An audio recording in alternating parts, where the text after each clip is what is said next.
ప్రపంచ సాంకేతిక రంగంలో ఆర్టిఫిషియల్ ఇంటెలిజెన్స్ను నవతరం కొత్త పూంతలు తొక్కేస్తుందని, సరికొత్త ఆవిష్కరణలే ప్రపంచానికి నవ్య పథాన్ని నిర్దేశిస్తాయని, ప్రజల జీవితాల్లో మార్పులు తెస్తాయని ముఖ్యమంత్రి రేవంత్ రెడ్డి అన్నారు.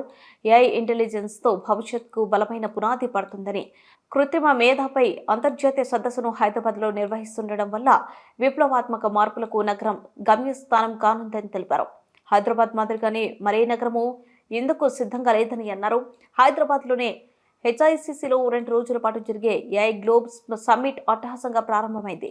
సీఎం రేవంత్ రెడ్డి సమ్మిట్ను ప్రారంభించారు. ప్రపంచ దిగ్గజ ఐటీ కంపెనీల ప్రతినిధులు, పారిశ్రామికవేత్తలు, ఏఐ నిపుణులు సహా సుమారు 2000 మంది పాల్గొన్నారు.